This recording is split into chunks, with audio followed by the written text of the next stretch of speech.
So here's what I did. I'm in FL Studio 12. What up to all the FL Studio masters out there?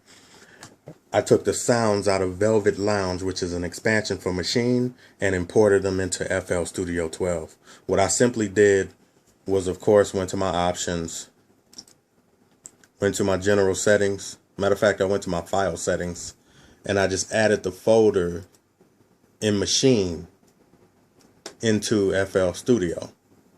And I was able to go in there, look in the sample folders, and like snatch everything that I want. And this is what I've done so far, just messing around with it.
That's it.